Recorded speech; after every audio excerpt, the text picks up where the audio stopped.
Bem, o terceiro, Hernando Nano da Silva Ramos, né? Terceiro piloto aí a representar o Brasil na Fórmula 1, nasceu em Paris, né, na França. Mas ele era filho de brasileiros, né? Foi criado na França e ele desde jovem participava de competições, né, francesas, mas representando o Brasil, né? E na Fórmula 1 ele correu na temporada de 1955 pela equipe Gordini, né? Ele realmente teve destaque, né? O melhor resultado dele foi um 5º lugar em Mônaco, né? Em 1955, feito. É o segundo brasileiro a pontuar na Fórmula 1, que foi o primeiro foi o Chico Landi, né? E ele também é uma geração posterior ao Chico Landi, né? Ele é um cara que teve também carreira nos esporte protótipo, né? 24 horas de Le Mans, ele disputou a prova entre os anos 50 e 60, né? E depois ele se afastou também do automobilismo, que era um negócio muito perigoso, por isso ele é um hiper sobrevivente da época, e teve uma vida muito longeva. Ele faleceu em 2 de setembro de 2023, aos 97 anos, então ele realmente era um dos últimos sobreviventes daquela época da Fórmula 1 dos anos 50, na época de fogo, né? A era mais brutal da Fórmula 1, então realmente é um cara excepcional, o Nano, né?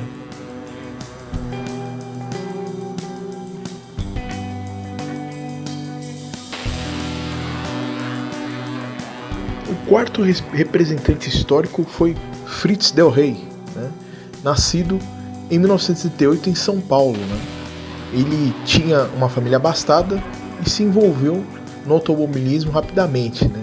Se destacou aqui no cenário sul-americano, ele que também é posterior à geração do Chico Landi, né? Em 1959 ele tinha só 21 anos e foi participar de algumas corridas da Fórmula 1 pela escuderia Centro-Sud e Maserati, né? Então ele disputou o GP da França, 59, que ele abandonou, o GP da Grã-Bretanha de 59, que ele chegou em 13º, e o seu último GP foi o de Portugal, que ele também abandonou, né? Ele teve uma carreira curta na Fórmula 1 devido a equipes, né, de baixo orçamento aí, né? Depois ele continuou em provas de resistência com as 24 horas de Le Mans no ano seguinte, né, 1960, onde ele teve um grave acidente que encerrou a carreira definitivamente dele, né?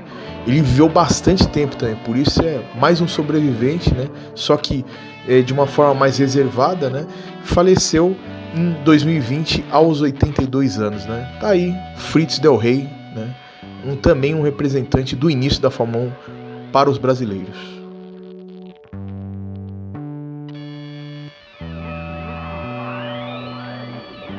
Bom, e continuando aqui a nossa saga, olha ele aí na moto, né? Nosso Emerson Fittipaldi, né? Que nasceu em 12 de dezembro de 1946, ele que é aqui de São Paulo, né? Natural. Começou muito cedo na carreira nas pistas, né?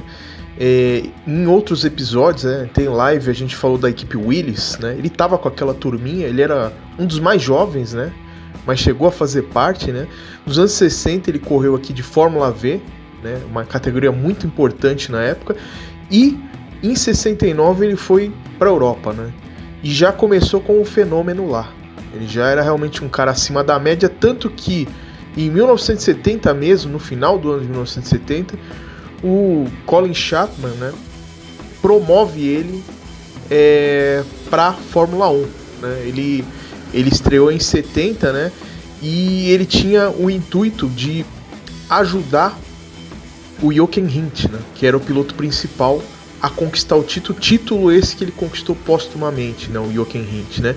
Com a morte do Rindt, o Emerson ele acabou sendo promovido a primeiro piloto da equipe Lotus, né, e não demorou para se destacar, né. Em 1972, o Emerson Fittipaldi foi o primeiro campeão do mundo brasileiro da Fórmula 1, né, algo que foi realmente notório, porque foi meteórico, né? Foi realmente muito rápida a ascensão do Emerson, foi um fenômeno, né? Tinha como grande rival Jack Stewart, simplesmente, né? Então, ele realmente, sabe, foi o principal cara da Fórmula 1. Sem ele, com certeza, não teríamos o destaque que temos hoje, né? Para nós brasileiros, né? Em 74, ele vai para a McLaren. Já no primeiro ano, né, de 74, ele é bicampeão mundial, né? de novo campeão mundial, repetindo o feito em outra equipe, né? Então o cara era acima da média mesmo. Em 76 ele embarca no sonho de desenvolver a equipe brasileira, né? A Copersucar Fittipaldi, junto com o irmão dele, o Wilson Fittipaldi, né? Então ele, de 76 a 1980, ele fica na equipe tentando realmente fazer o sonho ir adiante, né? Então ele fica 10 anos na Fórmula 1, né? De 70 a 80, o Emerson Fittipaldi, ele que é o único campeão brasileiro, né? De Fórmula 1 e Fórmula Indy, né? Ele foi campeão também em 1989 da IndyCar e venceu 2 vezes as 500 milhas de Indianápolis, né? Em 89 e 93. Pra você ver, o cara realmente assim, acima da média, né? O único dos campeões brasileiros que foi Fórmula 1 e Fórmula Indy, né? Campeão nas 2 categorias máximas de monoposto, né? Em 96 ele sofreu um grave acidente no oval de Michigan e encerrou a carreira, né? A carreira profissional dele de piloto, né? E é isso, né? O Emerson Fittipaldi quase dispensa comentários aí, porque vocês todos que acompanham aqui o canal sabem da importância do cara, que foi realmente um marco, né, nosso, pra gente brasileiro na Fórmula 1, o primeiro dos nossos campeões, né?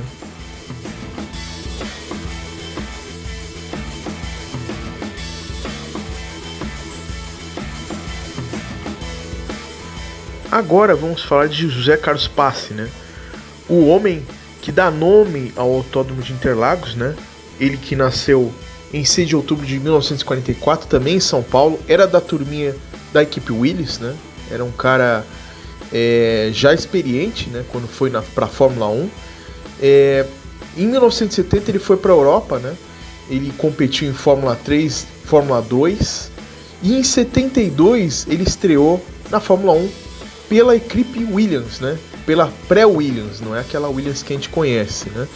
Depois ele foi para a Surtees em 73, mas ele viveu os bons tempos dele na equipe Brabham, né? A equipe que foi recém adquirida pelo Bernie Ecclestone na época, né? Em 75 ele teve a sua única vitória no GP do Brasil, né? Interlagos, dia histórico, né? Emerson Fittipaldi em segundo, foi realmente a glória. Por isso o nome, né, em batismo de Interlagos para ele, né? Ele também teve uma história no esporte protótipo, né? Correu pela Ferrari também.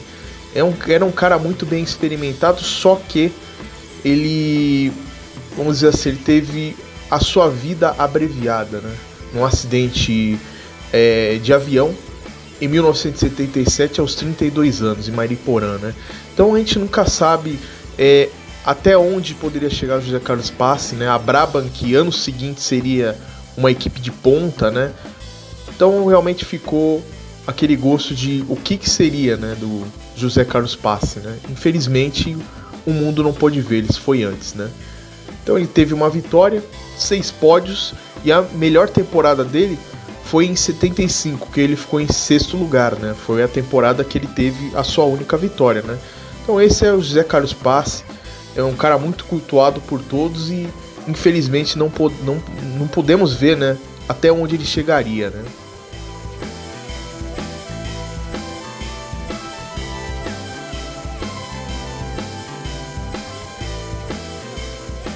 Aí chegamos num nome muito importante, né? Wilson Fittipaldi Jr., que era mais velho que o irmão dele, o Emerson, né? Ele nasceu em 25 de dezembro de 1943 em São Paulo, né? Ele também era da turma da equipe Willis, né? Aquele pessoal realmente que refundou o automobilismo brasileiro no território nacional, né? Iniciou a carreira também na Fórmula V, turismo também, né? E foi para a Europa logo depois que o Emerson foi, né? Por quê? Porque ele era casado. Então o Emerson, como era solteiro, foi antes. Era um trâmite muito menos burocrático na época e menos custoso, né? O Wilson só foi depois, em 72, né? O ano de estreia dele, o ano que o irmão dele foi campeão mundial, né? Ele estreou pela Brabham, substituindo um tal de Graham Hill, né? Então o Wilson já realmente chegou, né, no ápice, né? Logo na estreia. Em 73 ele continuou pela Brabham, né, sendo companheiro de equipe do Carlos Reutemann, e ele teve como melhor resultado um 5º lugar no GP de Nürburgring de 73, né? Realmente, depois disso, ele começou a focar, parar a atividade como piloto e se tornar um construtor, né? Então ele fundou em 75 a equipe Fittipaldi, né? Uma equipe brasileira, né? Que durou até 82 e até o último ano o Wilsinho estava lá como coordenador, como chefe de equipe, como dono de equipe, né? O Wilsinho, ele tinha essa veia de construtor, era um cara que ele antes da Fórmula 1 já tinha construído carros, então ele realmente ele tinha esse sonho, né? Ele viveu o sonho dele enquanto durou, né? De ser um construtor na Fórmula 1, que é algo dificílimo, ele concorria com fabricantes, né? E foi muito bem em sua jornada, né?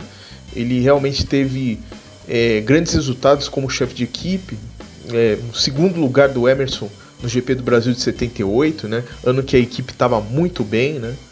Então ele viveu o sonho, né? Pós-Fórmula 1 também, quando a Copersucar encerrou as atividades, ele também teve uma carreira de piloto e de construtor também, né? De categorias nacionais, sempre ajudando o automobilismo nacional, né? Então ele realmente tem o seu local marcado na história por tentar viver o seu sonho, né? De construir a própria equipe de Fórmula 1. Ele também é pai de outro piloto de Fórmula 1, que é o Christian Fittipaldi, além de ser irmão do Emerson, né? Então esse é o Wilsinho, um grande piloto, né?